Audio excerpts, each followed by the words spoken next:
بسم الله الرحمن الرحيم. الحمد لله رب العالمين.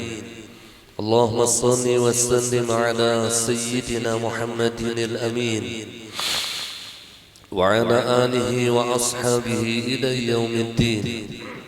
رب اشرح لي صدري ويسر لي أمري واحلل عقدة من لساني يفقه قولي. سبحانك لا علم لنا إلا ما علمتنا إنك أنت العليم الحكيم. ولا حول ولا قوة إلا بالله العلي العظيم العزيز العليم. عدد كل حرف كتب ويكتب أبد الآبدين ودهر الداهرين. رضي الله عني وعنكم وعن جميع المسلمين. قال المصنف رحمه الله تعالى ونفعنا به وبعلومه في الدارين آمين. Adapun orang tua yang kafir, maka bagaimana jikalau seorang anak itu memiliki orang tua kandung yang kafir? Bagaimana adabnya? Maka anaknya harus mempergauli mereka dengan baik dalam hal-hal yang tidak berkaitan dengan agama, selama ia, yakni kedua orang tuanya masih hidup. Jadi tetap bagi seorang anak yang memiliki orang tua yang kafir, ia berbuat kebaikan kepada kedua orang tuanya dan jangan pernah memutuskan silaturahim sekalipun mereka itu kafir, dan sering-seringlah mendoakan mereka agar mereka mendapatkan hidayah dari Allah. Jadi selama perkara yang tidak berkaitan dengan perkara agama, maka kita wajib mempergauli mereka dengan kebaikan. Tetap rumusnya apa yang disabdakan oleh Rasulullah, la ta'ata li makhluq fi ma'siyatil khaliq. Tidak ada ketaatan bagi makhluk untuk maksiat kepada Allah. Jadi ketika orang tuanya itu memerintahkan dirinya untuk maksiat, maka boleh ia tidak patuh, boleh ia tidak taat kepada perintah kedua orang tuanya. Ini tetap menjadi kaidah kita nih. Siapapun yang memerintahkan kita maksiat, sekalipun guru kita, la ta'ata li makhluk, maka kita tidak boleh taat kepada makhluk untuk maksiat kepada Allah. Tidak boleh. Jadi tetap dituntut kepada seorang anak yang memiliki orang tua yang kafir untuk berbakti, yakni berbuat kebaikan kepada mereka berdua. Jadi jangan memandang mereka kafir lalu ia memutuskan kebaikan kepada orang tuanya, jangan. Tetap ia tawadhu. Di dalam Al-Quran Allah menyebutkan wakhfid lahuma janaha dhulli minar rahmah.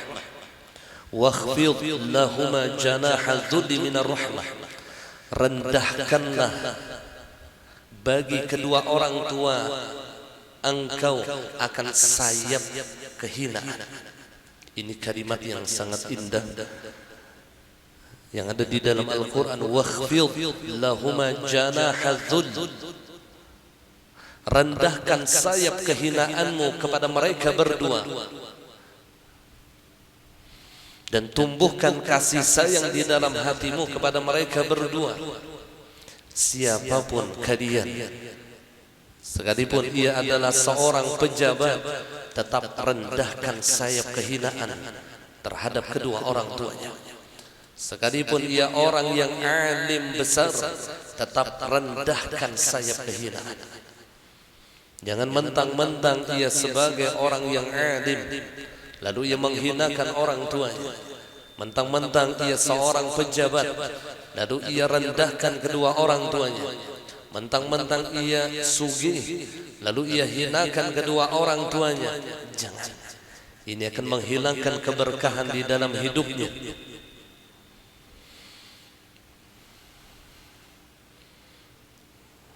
Bahkan disambung lagi oleh Allah, wa qur rabbirhamhuma kama rabbayani shaghira.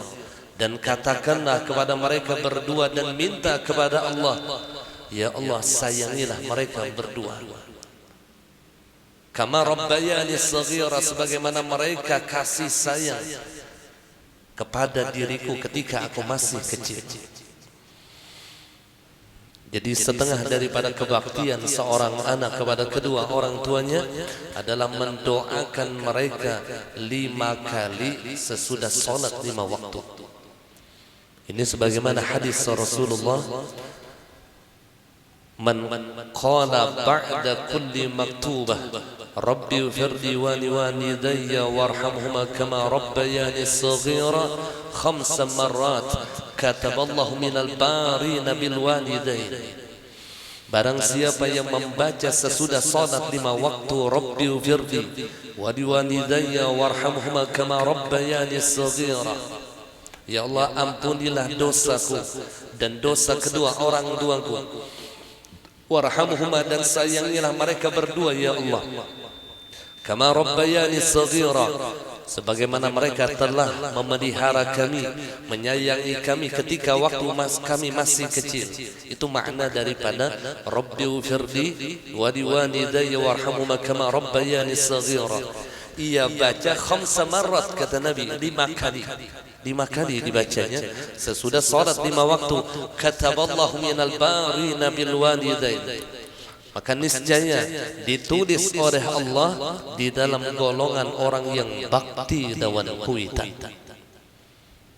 Jadi satu hak apapun diri kita, jangan tinggalkan mendoakan kuitan kita. Jangan karena merasa hak lalu menuntut anak mendoakan dirinya, sedangkan dirinya meninggalkan doa kepada kedua orang tuanya. Jangan. Kita duluan yang menampakkan kebaktian kita kepada kedua orang tua kita, maka anak akan menular dengan kita. Birru aba'akum ya birrukum abna'ukum. Berbaktilah kalian kepada kedua orang tua kalian, kata Rasulullah, ya birrukum abna'ukum, maka niscaya anak-anak kalian akan berbakti kepada kalian. Ini balasan bagi orang yang berbakti kepada kedua orang tuanya, anak cucunya akan berbakti kepada dirinya. Dan setengah daripada kebaktian kita kepada kedua orang tua kita yaitu sering-sering mendoakan mereka. Jangan kali sampai sehari semalam tuh kada mendoakan kuitan, jangan. Baik mereka yang masih hidup atau mereka yang sudah meninggal dunia, dan kirimkan pahala-pahala amal ibadah kita kepada mereka. Ulun dahulu waktu beelang ke rumah almarhum guru dahlan jantung, untuk guru jantung kita. Jadi waktu itu hendak beizin menuntut ilmu adalah ke Banjar, mama ulun gitu minta restu lawan sidin. Jadi salah satu pepadah sidin, ingat benar ulun pepadah almarhum guru jantung nih, habis menuntut ilmu sidin jangan langsung bulik, beranai satu mat sidin. Nah di dalam beranai bepandir di dalam hati, ya Allah, fahala ulun menuntut ilmu ini ulun hadiahkan lawan kuitan ulun yang masih hidup ataupun yang sudah meninggal dunia. Itu ya residin konon benar fahala yang diberikan oleh Allah kepada kedua orang tuanya. Yazidin menghujungi kuitan ikam, Yazidin memberi lawan ikam 200.000, ikam memberi pahala lawan Sidin 1.000.000. Cuman bentuknya pahala, kan itu ngarannya balas jasa dah. Karena pahala menuntut ilmu ini luar biasa besarnya. Sampai disabdakan di dalam sebuah hadis Rasulullah, satu bab yang kita tuntut daripada ilmu agama itu lebih afdal daripada 1.000 rakaat. Lebih afdal daripada 1.000 rakaat. Bayangkan. Ini yang dihadiahkan lawan kuitan. Di dalam kitab Fawaidul Mukhtarah itu disebutkan seandainya pahala menuntut ilmu itu dinampakkan oleh Allah, pahala menuntut ilmu itulah dinampakkan oleh Allah, maka niscaya para pejabat akan meninggalkan kursi jabatannya, para pedagang akan meninggalkan dagangannya, mereka berebut bahkan berbunuh-bunuhan untuk hadir di majlis ilmu karena begitu besarnya pahala yang mereka dapatkan. Kita nih kada melihat pahalanya. Nah pahala ini yang dihadiahkan lawan kuitan ada gampang. Ingat pernah dahulu. Jadi bila tuntung belajaran tu bahari beranai satu mat. Ya Allah, pahala yang ulun, pahala menuntut ilmu ini ya Allah, ulun hadiahkan lawan kuitan ulun yang masih hidup ataupun yang sudah meninggal. Anda kada perlu gitu sahabat ngaran tuh cukup sudah.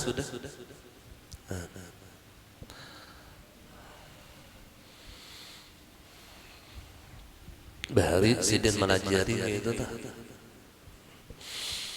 Artinya kita harus pandai membalas jasa kedua orang tua kita. Jangan pernah kita berjasa dengan mereka. Jangan pernah kita sudah menunaikan kewajiban mereka. Jangan pernah. Seumur hidup kita berbuat bakti kepada mereka, belum tertunaikan hak-hak mereka, belum tertunaikan hak mereka atas kebaktian kita, belum tuntung lagi. Itu seumur hidup tu kita bakti lawan kuitan, belum apa-apanya. Allah imbah sebijian awak kita ni berkat Sidin, kulit, bulu, darah, daging, urat, tulang, otak, sumsum. Ya orang bahari tu datang mama lawan abah. Kawalah membuang kuitan, ada akalnya, membuang kuitan itu kan ada akalnya. Ya Rasulullah, sebijian awak kita berkat kuitan. Nikmatul wujud itulah nikmat ada di dunia ini sudah luar biasa. Belum lagi yang Sidin menyusui seorang, belum lagi Sidin yang maharagu seorang lahatan garing. Dulu ada seorang anak di zaman Rasulullah yang ia mengadukan kesalahan-kesalahan ayahnya kepada Rasulullah. Diadukannya berbagai macam kesalahan ayahnya. Lalu Rasulullah mengatakan kepada anak tersebut, wahai seorang anak, panggil ayahmu, aku ingin mengetahui apakah betul ia melakukan kesalahan kepada dirimu. Maka dipanggillah ayah seorang anak tadi yang dalam keadaan tua renta. Ia datang ke hadapan Rasulullah, bujurkah pian melakukan seperti ini apa yang diucapkan oleh anak pian? Bujur wahai Rasulullah, ulun pernah meminjam duitnya, ulun pernah mengambil hartanya, tapi ulun kada mampu untuk membayarnya, dan ulun dituntutnya wahai Rasulullah, ulun dituntut. Kemudian seorang ayah tadi melantunkan syair. Syairnya panjang tuh. Itu yang menggugah hati baginda Rasulullah sallallahu alaihi wasallam. Di dalam isi syairnya bahwasanya ia mengatakan kepada anaknya, wahai anakku, ikam mulai di dalam parut umah ikam, aku tuhuk memperjuangkan ikam. Aku tuhuk mengongkosi ikam sampai ikam keluar daripada perut ibu engkau. Sabarataan aku yang membiayai ikam. Dan sedikit pun, kata ayah tadi, aku tidak pernah mengambil upah dari engkau. Aku tidak pernah menuntut apa yang telah kukorbankan kepada engkau, wahai anakku. Tapi ketika aku sudah tua renta, aku tidak bisa bekerja. Engkau menuntut apa yang aku ambil daripada engkau. Maka menangis Nabi kita Muhammad sallallahu alaihi wasallam, menangis Rasulullah mendengar syair yang dilantunkan oleh orang tua tadi kepada anaknya. Lalu Nabi mengatakan, anta wa maluka li abika, engkau dan harta engkau gasan abahika. Allah, itu keputusan Rasulullah. Diri ikam lawan harta ikam gasan abah ikam. Allah, mudah-mudahan kita ditulis oleh Allah minal bari nabil walidain, di dalam golongan anak yang bakti lawan kuitan. Tidak lain kebanyakan para aulia Allah, mereka diberikan keistimewaan oleh Allah, diberikan karamah oleh Allah.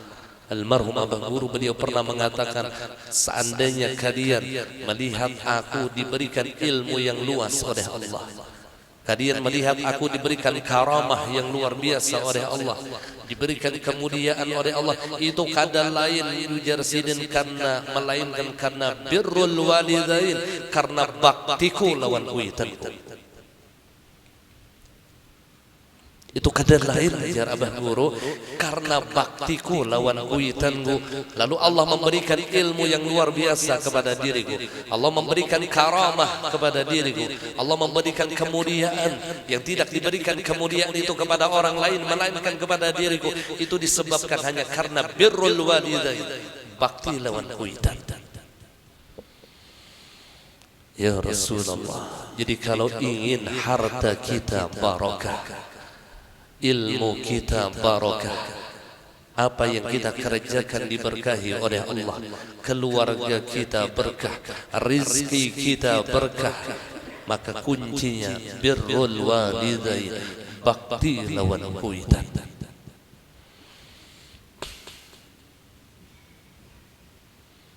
Dan jangan pernah memandang gawian kuitan atau dosa kuitan, karena dosa kuitan hubungannya lawan Allah, bukan hubungannya lawan kita.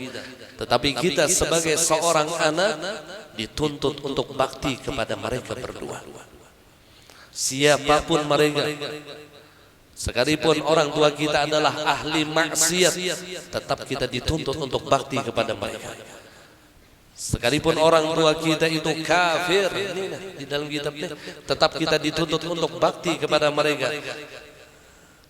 Apalagi kuitan ini pak ibadah, kuitan ini lain orang yang ahli maksiat, kuitan ini baik ya Rasulullah.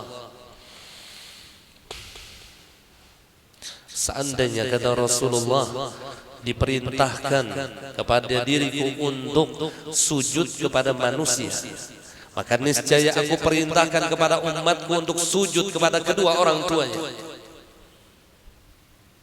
Cuman kada boleh ngaran sujud tadi lah, tapi mun mencium batis bang boleh aja mencium batis. Al Habib Ali Al Habsyi, beliau itu masyhur dengan baktinya dengan kuitan. Habib Ali Al Habsyi yang kita baca maulidnya dah, beliau itu masyhur dengan baktinya lawan kuitan. Setiap hari Habib Ali Al Habsyi itu mencium kedua tangan ibunya dan kedua kaki ibunya, dan beliau meminta doakan kepada ibunya. Setiap hari digawisidin begitu. Kada yang setahun sekali dah, ada. Habib Ali Al Habsyi. Maka lihat bagaimana kewalian beliau, sampai digelar Habib Ali Al-Habsyi itu kalau di makam para aulia Allah pangkat sidin itu menteri keuangan. Menteri keuangan artinya mun handak diisi duit lawan Habib Ali cinta. Mun handak nyaman hidup Habib Ali artinya hadir di majelis Habib Ali, hadir di majelis maulidnya Habib Ali. Ada sidin itu menteri keuangan. Aduh gampangan menteri keuangan modern kayak Purbaya juga sarahnya. Ya nama anak anggaran berapa kak? Takana nya muar pakasnya. Sampai seperti itu. Artinya mun masalah duit, masalah rezeki, Habib Ali itu gudangnya. Makanya untung mun kita nikah hadir di majelis maulid beliau. Untung kenal. Ya kakawa tu bila hadir di majelis maulid, terlebih maulid Habsyi. Tapi maulid yang lain pun sama aja juga. Bawa duit di kantong kita atau bawa dompet banyak isinya. Duit yang kita bawa itu diberkahi oleh Allah. Mun hendak dijadikan pipikat, andak duit itu dikadudukan kita waktu kita membaca maulid. Itu mun hendak menjadikan pipikat itulah duit yang dibawa aja tuh diberkahi Allah. Jangan turun ke maulid, ATM aja dibawa. Tapi ATM gue harat lagi. Kosong jari 10 banyak bawa duitnya. Bujuran tuh yang ulun rancak mamalakannya. Apalagi takkan api singkip benar, tak gadal sedikit mamalakan. Banyak apa duit kita bawa di hadir di majelis maulid. Itu duit yang kita bawa itu diberkahi Allah, bujuran tuh yang. Dan kita tahu pangkat Habib Ali itu menteri keuangan. Allah diberkahi Allah. Nah, beliau masyhur dengan baktinya lawan kuitan. Jadi sidin dasar menuntut doa yang ujar ulama ketika orang tua kita itu menadahkan tangannya meminta kepada Allah itu yakhriqu ila sama itu membelah langit. Doa kuitan itu membelah langit. Jangan kita meremehkan doa orang tua kita. Bila kuitan adalah cuman ini khusus jasad anak sidin. Ini yang ujar Rasulullah, doaul walid ada waladi ka doaun nabi ada ummati. Doa kuitan lawan anak itu seperti doa Rasul kepada umatnya. Artinya mustajabud da'wah. Jadi bila kuitan sudah mengangkat tangannya, jangan diremehkan. Yakhriqus sama itu akan membelah langit. Ya Rasulullah. Makanya berhajat benar kita nih lawan doa kuitan kita. Berhajat benar.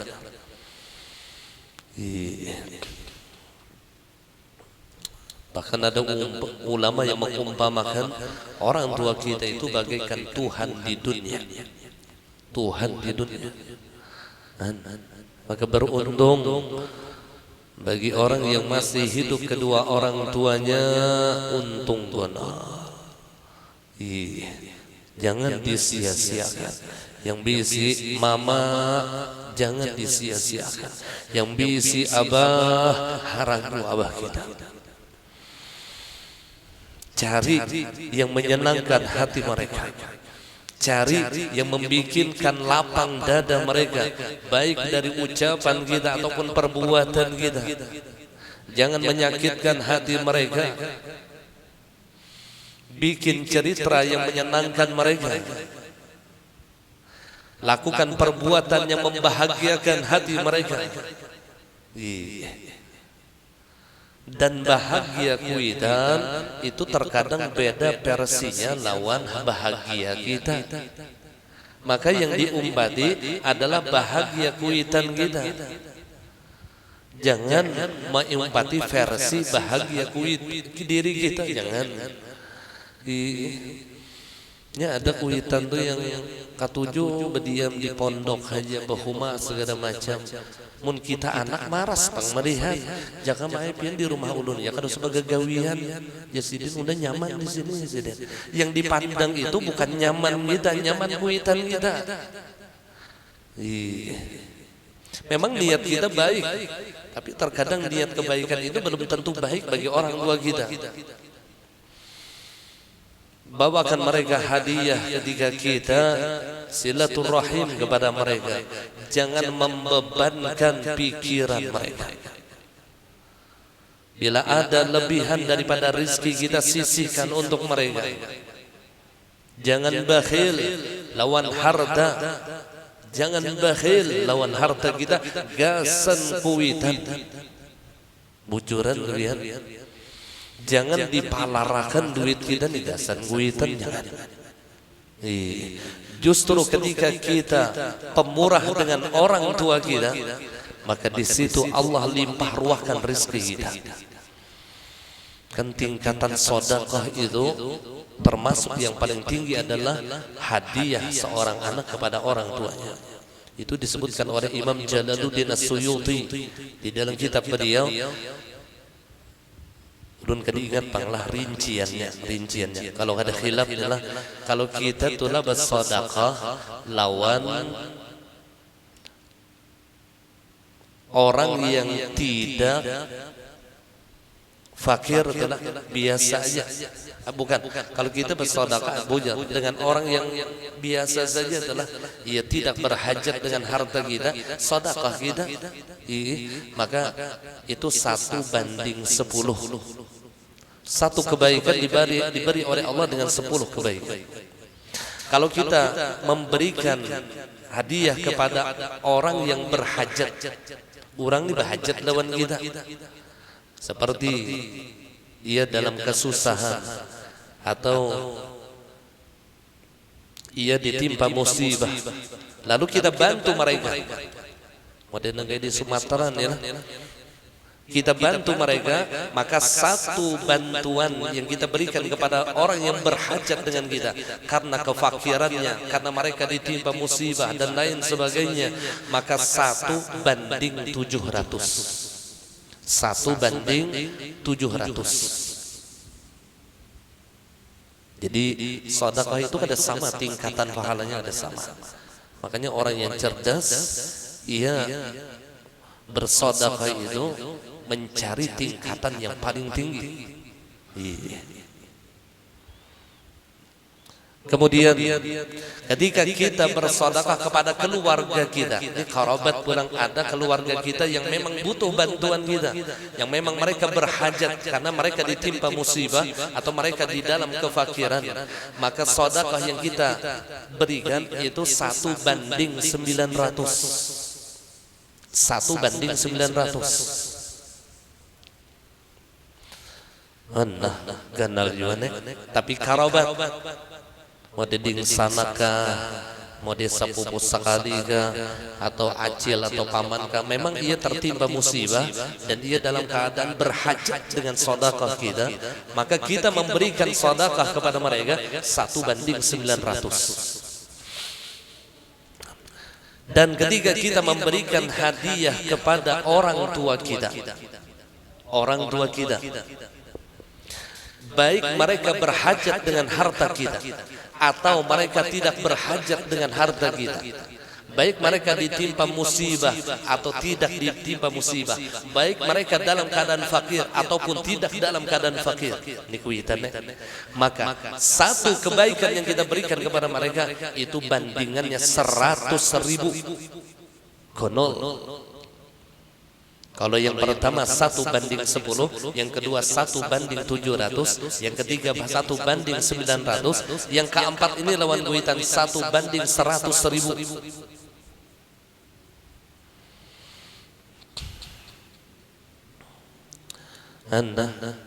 Ada lagi yang besar daripada ini. Kata Imam Jalaluddin As-Suyuti, ketika kita memberi orang yang alim, baik berhajat ataupun tidak, kita berhadiah kepada mereka, Ini mantangan sidin pengguru lalunya maka ada sidin yang menyampaikan Imam Jalaluddin As-Suyuti ini ada di karang-karang. Jadi memang ulama itu luar biasa gitu lah. Maka satu kebaikan kita kepada mereka itu 1/900.000. 1/900.000. Ini tertera di dalam kitab Fawaidul Mukhtarah kalam Imam Jalaluddin As-Suyuti. Jadi lawan kuitan itu luar biasa pahalanya. Kita memberi sidin itu luar biasa pahalanya. Baik sidin bahajat ataupun kada bahajat. Ada sidin sugih aja ya nyaman aja gaji ganal aja ada. Bukan seperti itu. Tetap sisihkan harta kita untuk mereka. Sisihkan harta kita untuk kedua orang tua kita. Biar sedikit. Kada sakada purun jo ulun jangan membagi duit kedikitan tukarakan rinso kah, tukarakan gula kah, namun kada purun tuh lah, atau tukarakan baras kah 2 ton.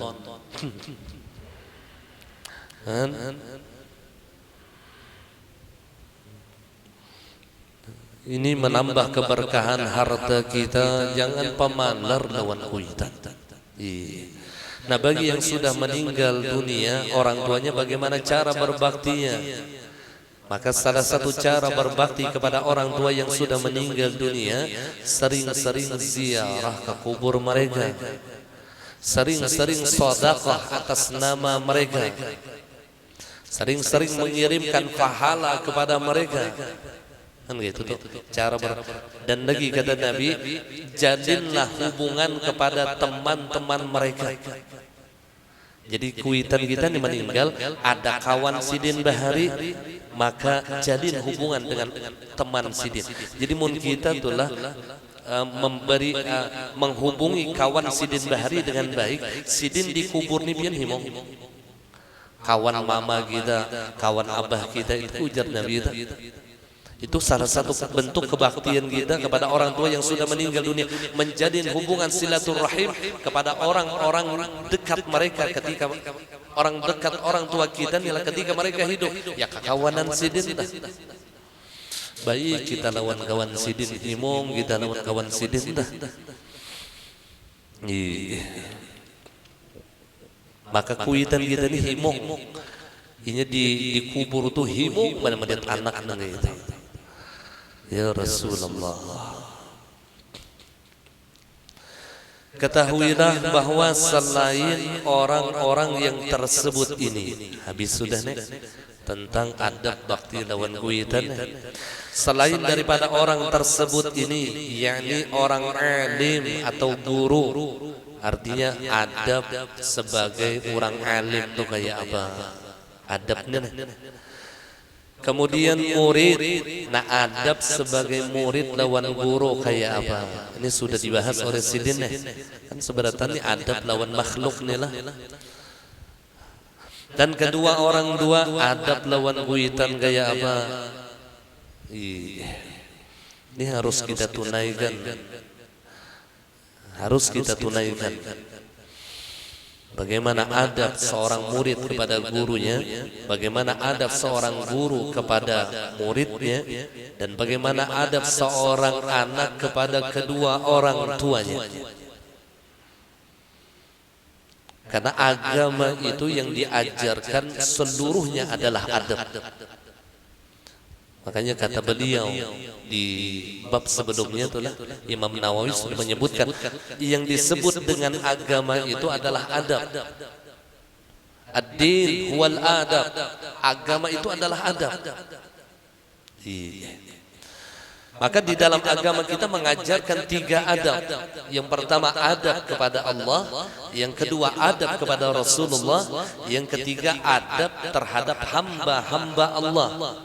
Ya selain daripada Rasulullah inilah adab lawan guru, adab lawan kuitan, adab lawan kawan, adab lawan tetangga. Itu agama mengajarkan demikian. Maka ketika ia sudah menunaikan 3 adab ini, maka disebutlah ia sebagai orang soleh. Nah gitu tuh. Jadi yang ngarannya orang soleh itu adalah orang yang menunaikan 3 adab tadi. Adabnya terhadap Allah, adabnya terhadap Rasulullah, adabnya terhadap hamba-hamba Allah. Karena kata ulama definisi daripada soleh, man adda haqqallah wa haqqa ibadih. Orang yang menunaikan hak-hak Allah dan menunaikan hak hamba-hamba Allah. Jadi belum dikatakan orang soleh kalau ia hanya sekedar ahli ibadah. Orangnya ilmunya tinggi misalnya, ahli ibadah, pulang ahli tahajud, bahkan ahli Quran seandainya, tapi ia tidak beradab dengan orang tuanya, bukan orang soleh. Ia tidak beradab dengan gurunya, bukan orang soleh. Itu keluar daripada definisi soleh. Soleh itu man adda haqqallah wa aqqa ibadih. Orang yang menunaikan adabnya terhadap Allah dan orang yang menunaikan adabnya terhadap hamba-hamba Allah. Jadi kada gampang jadi orang soleh itu kada gampang. Ini dapat rajaki sedikit, rajaki anak soleh. Harapnya bang mengaku dirinya soleh, kada gampang jadi orang soleh. Lawan perguruan celeng-celengan lah, lawan kuitan marangot. Sekalipun ahli ibadah, tetap belum lagi ia disebut orang soleh. Jadi kesolehan itu bukan dinilai dari ibadahnya, bukan dinilai dari tinggi ilmunya, bukan dinilai dari pakaiannya, bukan. Apalagi ngaran soleh berdahulu pulang, kada dinilai dari ngarannya, tapi dinilai bagaimana ia menunaikan adabnya terhadap Allah dan terhadap hamba-hamba Allah. Tapi tetap kita meminta kepada Allah agar kita digolongkan oleh Allah min ibadillah sholihin. Demikian untuk anak-anak kita. Allahumma ja'alna wa dzurriyyatina min ibadikas sholihin. Ya Allah, jadikanlah kami dan zuriat-zuriat kami ya Allah di dalam golongan orang-orang saleh. Kita berharap Allah golongkan kita di dalam golongan salihin. Karena orang saleh inilah yang mendapatkan keselamatan dunia dan akhirah. Mereka lah yang mendapatkan kebahagiaan dunia dan akhirah.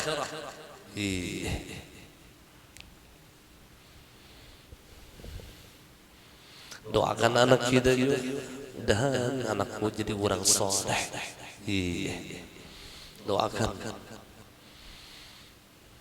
Bacai anak kita sering-sering alam nasyrah di dada mereka.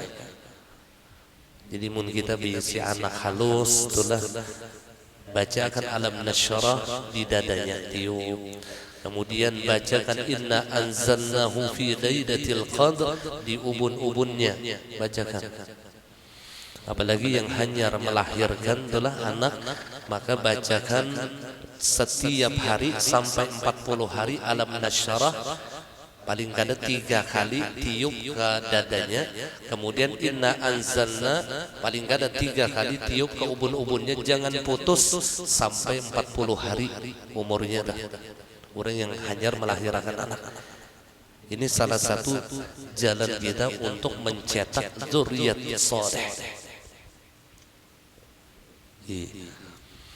Alam nasyrah itu fungsinya agar Allah bersihkan hatinya. Inna anzalna itu hikmahnya. Salah satu hikmah daripada inna anzalna agar ia enggan di dalam melakukan kemaksiatan. Jadi bila orang ketujuh membaca inna anzalna itu, mengoler, menggawi dosa itu mengoler, ditutup oleh Allah nafsu dan syahwatnya untuk melakukan maksiat. Itu salah satu fadilat daripada inna anzalna. Ya Rasulullah. Nah kemudian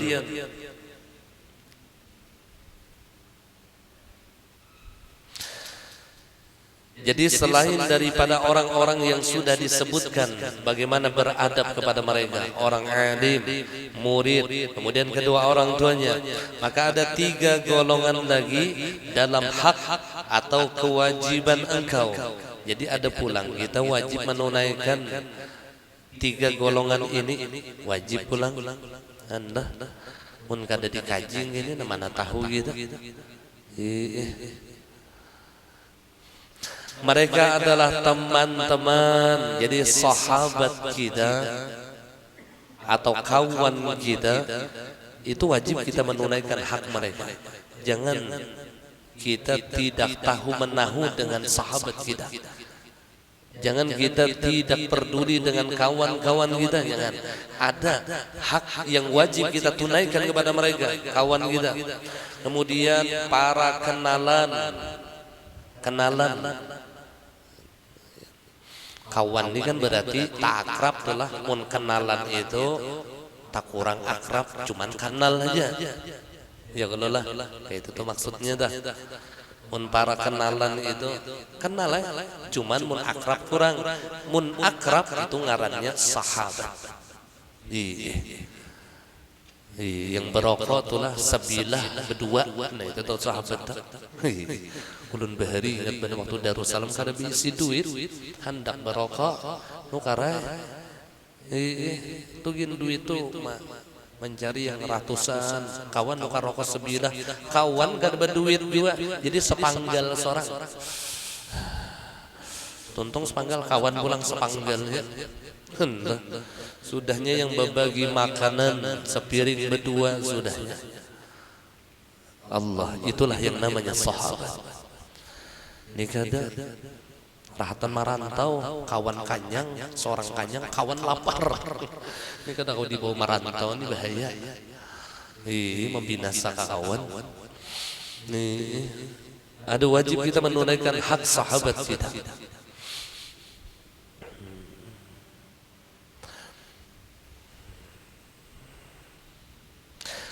Nah kemudian orang-orang sebelum engkau kenal sebelumnya dan orang-orang yang belum engkau kenal sebelumnya, ini wajib juga kita tunaikan haknya.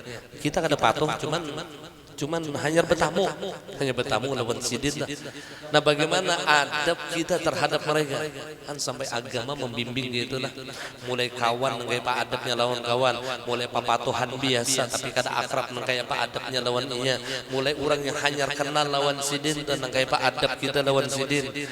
Apabila engkau bergaul dengan orang awam yang belum engkau kenal sebelumnya, kada pernah kita berkenalan, ada pernah. Maka adab di waktu duduk dengan mereka itu ada 5. Itu matanya awal lagi dah. Adab duduk terhadap mereka itu ada 5 kata beliau. Ada 5. Nah ini kita tunaikan adabnya. Yang pertama, tidak ikut campur pembicaraan mereka. Jadi bila kita nila duduk, ada orang yang kita kada kenal, inya bakawan, rami inya bepandiran, masalah Prabowo, kita kada usah umpat campur, ikam nya Prabowo, umpat juga kada usah, kada usah umpat campur pandiran orang, jangan, itu terlalu pede dan kurang adab. Apalagi hanya patuh, model nang kayak patuh lawas, tu suul adab, bakawan, tu kata kawan, tu ketahuan sudah suul adabnya. Ini hanya bertamu, model nang kayak orang lawas, kada nang kayak itu caranya. Oh iya, kada nang kayak itu adab kita tuh kada. Ketika kita baru mengenal dengan orang tersebut dan orangnya awam nih.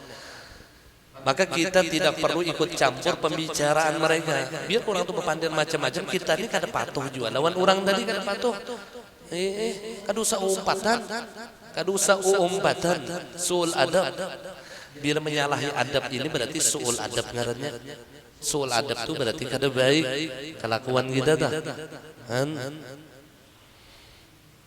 Jururang ini sok kenal, sok dekat. Nah, SK, SD, sok kenal, sok dekat. Terlalu tinggi antena. Nah, jadi pun kita kada patuh lawan orang tuh kepandir apa aja, jangan bercampur. Itu adab yang pertama. Yang kedua, sedikit mendengarkan cerita-cerita yang buruk dan perkataan mereka yang dusta.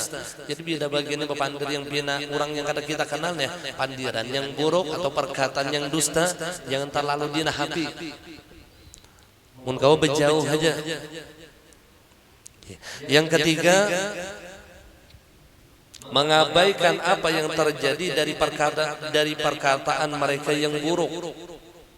Jadi apabila kita nilah tetamu lawan orang yang kada kenal, pandirannya itu kada baik, maka jangan diingat, abaikan saja. Mereka orang awam, abaikan saja, jangan dimasukkan ke dalam hati, jangan. Karena mereka tidak kita kenal. Ketika mereka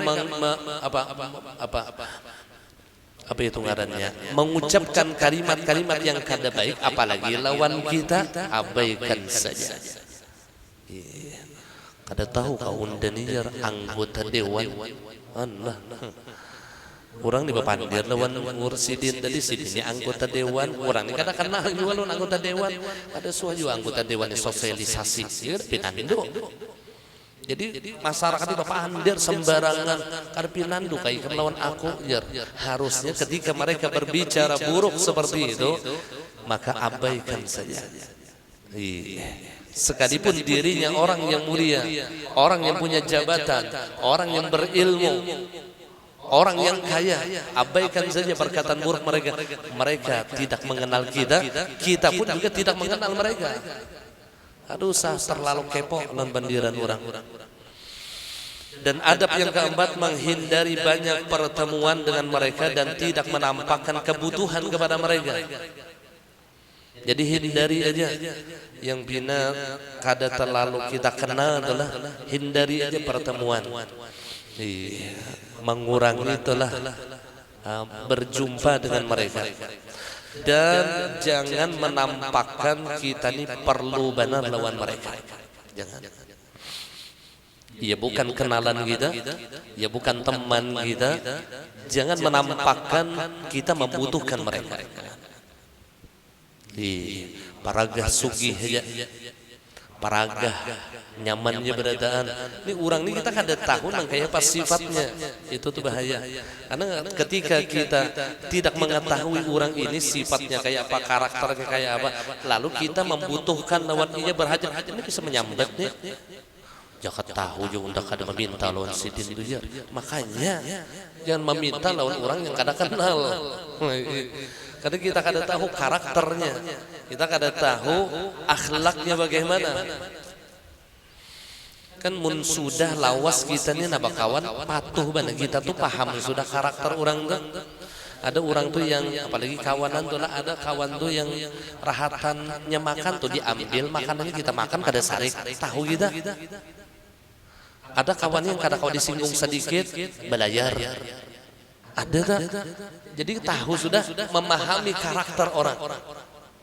Di dalam ilmu tasawuf kita dituntut untuk memahami orang, bukan minta pahami lawan orang. Itu kajian di dalam ilmu tasawuf. Kita dituntut oleh Allah untuk memahami orang, bukan minta pahami lawan orang.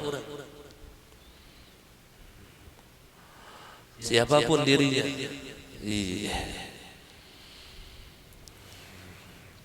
Mun kita ini kan ketujuh nafsu kita ini orang yang paham lawan unda, orang yang paham lawan aku. Kada yang aku paham lawan orang, kada. Itu nafsu kita tuh. Maka gembleng nafsu kita, didik nafsu kita agar kita yang memahami orang lain, bukan orang kita yang minta pahami lawan orang lain. Jadi ilmu tasawuf itu membimbing kita seperti itu, suka memahami orang, bukan minta pahami lawan orang. Maka ini kada mau sakit hati itu, kada mau yang penyakitan hati. Tapi bila orang itu hendak minta pahami, ya yang penyakitan hati. Abahnya dia kada tahu-tahu muha pada unda garing dia ya sakit hati. Ini hendak laki itu paham gitu tuh. Yang laki nang kayak itu juga kada tahu adanya kajong hari-hari kada sing pahaman bini nih. Lalu sakit hati si laki ini laki ini hendak minta pahami aja terus. Ini nih salah satu sumber daripada sakit hati, hendak minta pahami lawan orang. Sama lawan kakawanan nang kayak itu juga hendak minta pahami aja terus, tapi lawan orangnya kada peduli. Ini mula seorang tuh sakit hati baumuran. Menurut ulun mah rasa rugi benar biar sakit hati ini rasa rugi benar. Mun kawatulah mun kita nilah memang sakit hati, obati lah kasih, jangan sampai hati ini garing, jangan sampai hati ini garing. Karena bila sakit hati ini pasti ngaran sakit tuh bila kalawasan mati. Bila hati itu mati, tidak akan masuk cahaya ilmu ke dalam hatinya, tidak akan masuk cahaya hidayah ke dalam hatinya. Ini bahayanya bila orang tulah penyakit hatian akhirnya mati hatinya. Cahaya hidayah itu tidak akan masuk ke dalam qalbunya. Wal'iyadu billah. Yang selalu masuk ke dalam hati orang daripada hidayah Allah adalah orang yang hatinya sehat, orang yang hatinya bersih. Ini hidayahnya masuk terus. Nah kemudian, jadi jangan menampakkan kita membutuhkan mereka. Ini orang yang kada kita patuh, orang ini kita kada patuh, kada kenal. Jangan langsung meminta sesuatu lawan sidin, jangan. Kita membutuhkannya, jangan. Ini kita kada kenal lawan orang nih. Makanya untuk acara ialah untuk acara haul abah guru ialah orang minta yang gasan di majelis kita ialah insyaallah diadakan tanggal 25 Desember. Itu jangan berpintaan lawan orang yang kita tahu tuh, yang apalagi kada patuh. Jangan berpintaan. Jadi kita karena ini acara majelis, maka kita seorang yang berkorban. Mun hendak yo mahabari kawan, kalau pang kawan cari pak kawan itu yang jujur kita tahu karakternya. Karena khawatirnya karena di majelis guru itu dia berpintaan waranya keluar jar.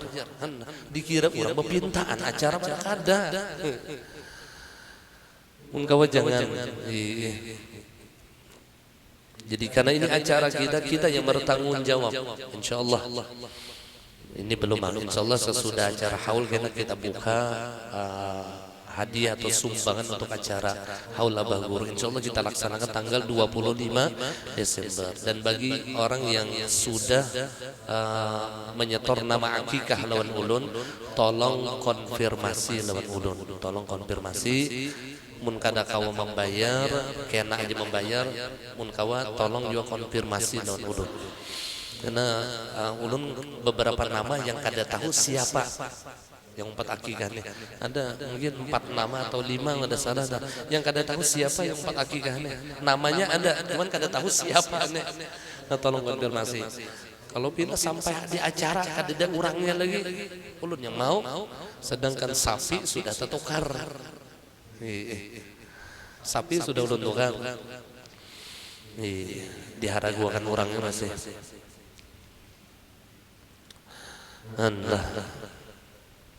Mudah-mudahan Allah memberikan keberkahan di dalam acara kita nanti. Yang kada lain acara itu yang kita harapkan barokah dari para aulia Allah, barokah daripada guru kita sekumpul. Itu aja. Niat karena bila hadir ke majelis ke acara abah guru yang acara rutinan Rajab atau acara haul sidin lurusakan niat bujur, lurusakan niat kita. Jangan undang pas berjalanan pas tahun baru juga ya, jangan niat lurusakan hadir di acara sidin yang lillahi ta'ala.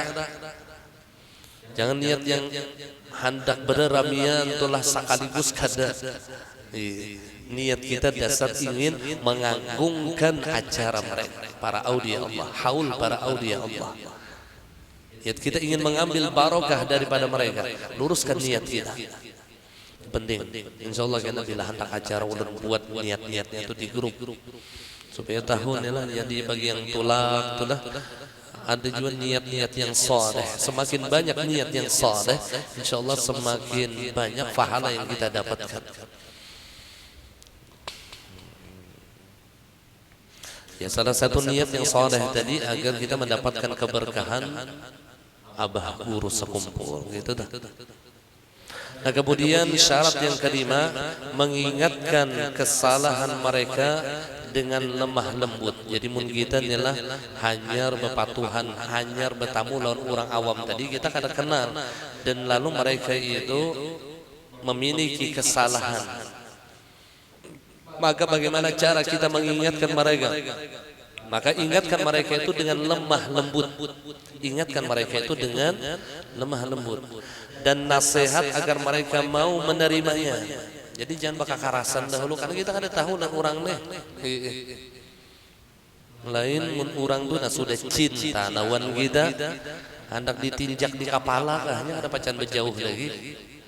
Hendak di manakah ini orang cinta ini bila diberi nasihat sekalipun tajam ia kada pacan tersinggung dan ia memperbaiki kesalahannya.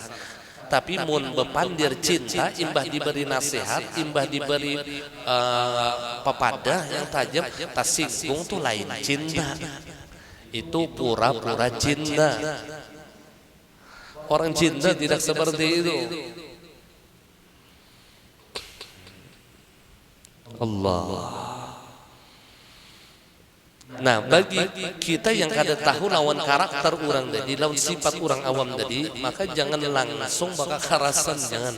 Kita kada tahu. Jadi lemah lembut lawan ia adalah beri nasihat. Makanya Allah memberi nasihat kepada baginda Rasulullah, fa in kunta faddan ghalidhal qalb lam faddu min hawlik. Jikalau engkau ya Muhammad faddan, kasar, ghalidhal qalb, keras hati, lan faddu min hawlik, maka di sekeliling ikam pacaan berjauhan. Ini Allah langsung memberi nasihat kepada Rasulullah. Amun ikam tuh kasar pandiran wahai Muhammad, kasar itu kan beda lawan keras tuh lah. Beda lawan kerasnya, kasar itu beda. Mun kita mendengar tuh lah ceramah Habib Rizik tuh lah, itu keras, bukan kasar. Bukan. Jadi beda kan. Kasar benar itu karena kasar, itu keras. Dan memang terkadang ceramah itu perlu kekerasan ada, apalagi kepada orang-orang kufar, asyidda'u 'alal kufar, apalagi pada orang yang memang harus dikerasi itu memang ada keras. Apabila engkau kasar ya Muhammad, ghalidhal qalb, keras hati pulang. Hati ini keras, lain muntung yang keras dan pandir. Hati yang keras nih kada menerima kebaikan, kada menerima yang hak. Lan faddu min haulik, sekeliling ikam wahai Muhammad berjauh berataan. Fabima rahmatin min Allah lintadahu, maka dengan rahmat dari Allah lemah lembutlah engkau kepada mereka. Lemah lembutlah engkau kepada mereka. Namun kita telah melihat perjalanan dakwah Rasulullah itu sebenarnya luar biasa. Mbah Nabi diutus oleh Allah dakwah lawan orang yang kada tahu di Tuhan sama sekali, yang gawiannya itu jahiliyah bujur. Gawiannya itu bila ada anak lelaki yang lahir dibunuh. Kalau membunuh itu merasa berdosa ada. Mereka menghalalkan zina, mereka menghalalkan pembunuhan, mereka menghalalkan khamar. Di situ tuh diutus Nabi, maka diutusnya pulang lemah lembut. Aduh, mau kita negeri. Nabi rahatan sembahyang tuh ditindihi lawan tahi unta, sampai kepala Nabi itu kada kawa angkat tuh saking beratnya tahi unta di atas kepala Rasulullah, saking beratnya. Itu dakwah Nabi. Kita ini dakwahnya man benar, merasa berat kada ada peparangannya. Dakwah Rasulullah itu luar biasa. Disuruh Tuhan, fabi rahmatin minallah lintalau, jangan kerasnya jangan kasar pandiran, lemah lembut aja. Diurak nangka itu disuruh lemah lembut. Kayak apa? Berat. Ada mudah-mudah Allah, tapi ngaran yang mendidik Rasulullah itu langsung Allah. Adabani Rabbi fa ahsana ta'dibi, mendidik Tuhanku kata Rasulullah dengan sebaik-baik didikan, dengan sebaik-baik didikan. Jadi Allah Ta'ala itu mendidik Nabi itu sebaik-baik akhlak. Makanya wa innaka la'ada khuluqin azim, engkau ya Muhammad sungguh memiliki akhlak yang sangat agung. Pada Allah Ta'ala juga melajari, tapi Allah Ta'ala juga yang memuji.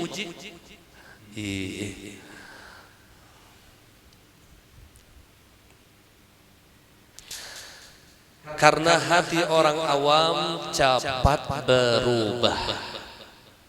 Hati orang awam itu cepat berubah. Maka jika nasihat tidak bermanfaat, sebaiknya engkau berpaling darinya. Jadi mun pacangan kita adalah memberi nasihat tahun orang awam tadi, kita perkirakan nih kada jadi manfaat juga, baik beranai ya. Baik beranai. Karena orang awam ini kata aku diapai? Al-awam kal hawam. Al-awam kal hawam. Orang awam itu jar ulama nagai binatang. Sampai di dalam masalah fikih, al-awam lam madhhab lahu. Orang awam itu kada ada madhab lawannya. Karena orang awam itu kada ada bermadhab. Yang penting ada madhab boleh akan pakai ya sudah. Al-awam lam madhhab lahu. Sampai di dalam urusan fikih orang awam ini masih nyaman, kada ada madhab. Nah beda lawan kita yang penuntut ilmu. Orang awam itu artinya kada menuntut ilmu, kada tahu paham agama, itu orang awam ngarannya. Nah kita ini jangan, udah ini awam juga sakunya jangan, kita ini penuntut ilmu. Tapi kalau untuk ketawaduan boleh menganggap diri kita awam dengan bahasa tawadu. Cuman mendudukkan di dalam dirinya sebagai orang awam ya kada boleh. Penuntut ilmu itu beda lawan orang awam, tahu di hukum, tahu di adab. Jadi bila ada orang yang kada suah belajaran, kayaknya pandirnya macam-macam, maklumi aja. Yang ada suah belajaran, yang bahaya itu kita nih belajaran pandir kada baik, itu yang kada pas.